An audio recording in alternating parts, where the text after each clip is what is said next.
Good evening, I am Tomas Guevara Calderon, and this is the channel Rewriting the Reality. Subscribe to this channel to understand how we create our reality and be more aware of our choices.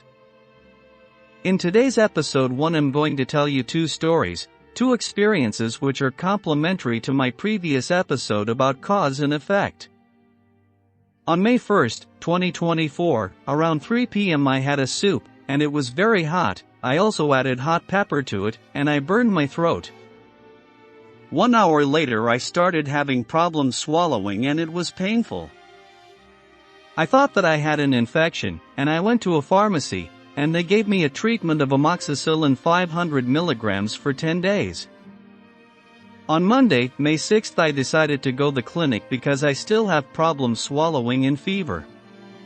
There they explained to me that after I got my throat burned, I got a virus and that the treatment that the pharmacy gave me was incorrect, but that I have to finish the treatment. They gave me a treatment of ibuprofen 400 milligrams for 10 days to alleviate the pain and reduce the inflammation. Both treatments failed. On May 11th I decided to change the medication for something that I have always used to treat problems with my throat and respiratory system. Hot milk with butter, and after that, to get rid of the fever, chicken soup. Today, May 12th, I am very well, not having a fever and no swallowing problems. When your doctor prescribes antibiotics, they recommend that you complete the entire course of treatment. Here's why. Complete eradication of bacteria. Taking antibiotics regularly until the prescription is finished ensures that all illness-causing bacteria are either killed or prevented from multiplying. Even if your symptoms improve, some bacteria may still be present in your body. Avoiding resistant infections. Stopping antibiotics prematurely can have unintended consequences. Some bacteria may survive the initial treatment and become resistant to the antibiotics used. These resistant bacteria can cause recurrent infections that are harder to treat. The persistence of bacterial populations. When you start antibiotics, there's a rapid reduction in the number of bacteria causing the infection. However, a small population of bacteria, called persisters, remains. If you stop antibiotics early, these persisters can grow back and cause a recurrent infection. Some of these recurrent bacteria may be resistant to the initial antibiotic exposure. In summary, completing your prescribed antibiotic course helps ensure effective treatment, prevents resistance, and promotes overall health. Well, let me tell you that this is wrong. That is a belief. For a year I have been telling you that the science has given us false information. Here is the proof. What is the immune system? According to the science, the immune system is a fascinating network of biological structures and processes that protects organisms from diseases. Let's delve into its intricacies. Innate immune system. The first line of defense, the innate immune system, provides an immediate but non-specific response. It's like the initial security checkpoint. Physical barriers, such as skin and mucous membranes, prevent pathogens like bacteria and viruses from entering the body. Innate immune systems exist in all animals, including humans. Adaptive immune system. If pathogens manage to breach the innate response, vertebrates, including humans, have a second layer of protection, the adaptive immune system. This system is activated by the innate response and provides a tailored defense against specific pathogens. Adaptive immunity creates an immunological memory, enhancing the response to subsequent encounters with the same pathogen.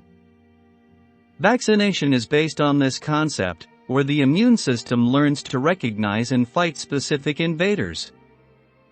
Components of the immune system. White blood cells. These cells play a crucial role in immune responses. Examples include neutrophils, lymphocytes, T cells and B cells, and macrophages. Organs and tissues. The immune system involves various organs, such as the thymus, spleen, bone marrow, and lymph nodes. Molecules, antibodies, cytokines, and complement proteins are essential for immune function. Immunology research. Immunology is the study of the immune system. Researchers explore its complexities, interactions, and responses to pathogens. Understanding immunology helps us develop vaccines, treat autoimmune diseases, and improve overall health. That is what the science community has been telling us for centuries, that the immune system is like a vigilant guardian, constantly adapting and defending our bodies against threats. Actually, the immune system, which is not only something that exists for humans, exists for actually all living things in various degrees, but most animals are expressing an immune system very similar to humans. In that, the immune system is not actually something that is designed to protect us. It's a mechanism in our body that takes in different elements in our environment that it strengthens the body with.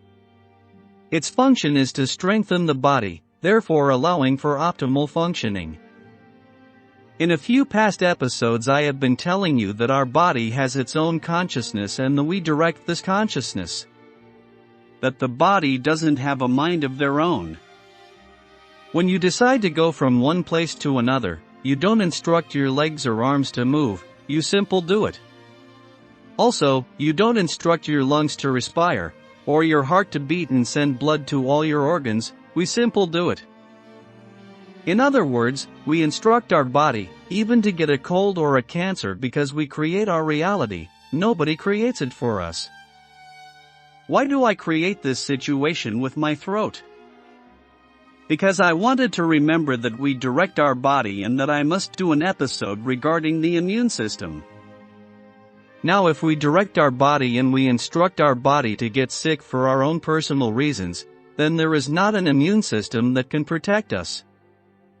Here is what we must understand. We create our illnesses for our own purposes. Once you understand why you created a cold, a cancer, a high blood pressure, etc., then you can get rid of the illnesses because the signal was received and accepted. When this happens, most people think that a miracle happened, but miracles don't exist. Also, the day that I visited the clinic, May 6th, was the second time in 51 years. Because practically it was my first visit in 51 years to this clinic, they needed to do an interview. When they saw my identification and that I was born in 1952, they immediately started with their belief systems about what they consider old people. The first question they asked me was, "When was the last time that you fell?" Then, "Did you forget things?" When I answered that I have not suffered a fall in years, only when playing soccer, and that I don't forget anything, they proceeded to take my blood pressure.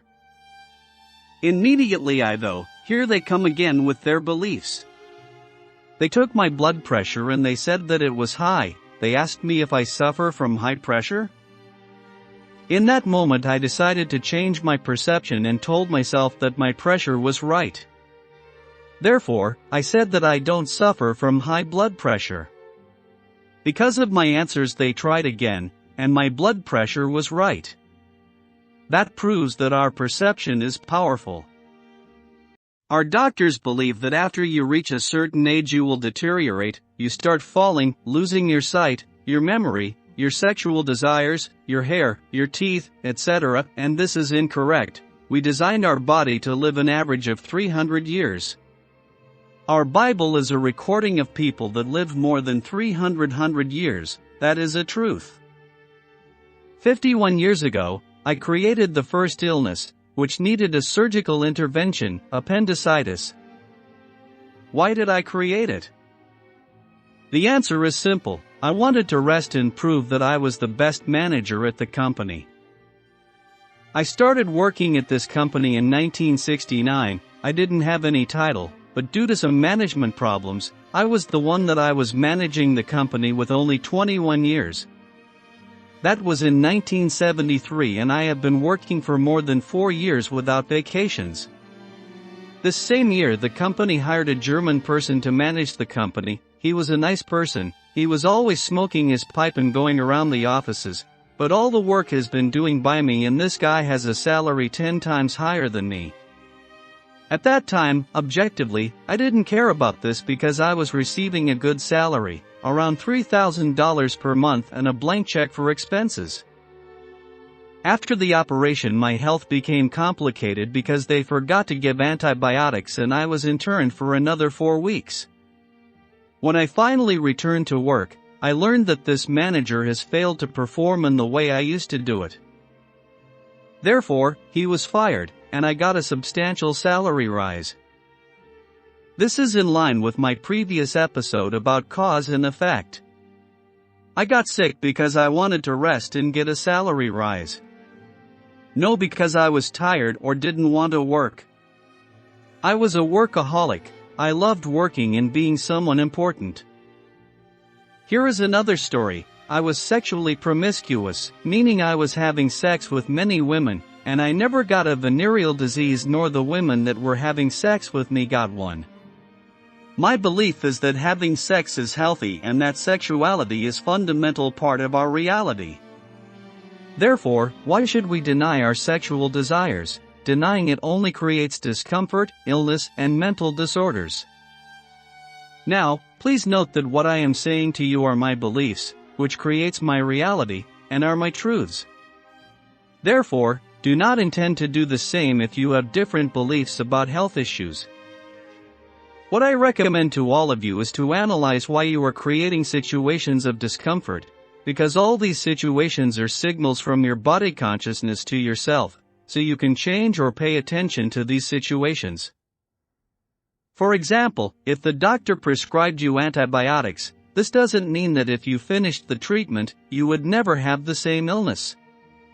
Or if you stop antibiotics early, these persisters can grow back and cause a recurrent infection. If you create the same infection, is because you are making the same mistakes and don't know objectively why you are creating this type of infection. For example, we are always creating colds, and we have never invented a medicine to cure the cold, because we create colds to gain our attention to what we are doing. But the science says that the cold virus is always mutating, and this is wrong. Each virus is new, not a mutation. The same is true regarding the COVID-19. The virus one person gets is completely different from the one other person got. That is because every virus is made of billions of links of consciousness, strategy designed by you to perform an action, and this action can be your death. Millions of people decided to use this virus to leave this reality. Remember, you decide when and how you die. Anything you create is for some reason. Remember, we are here only to experience. Don't forget to subscribe to this channel.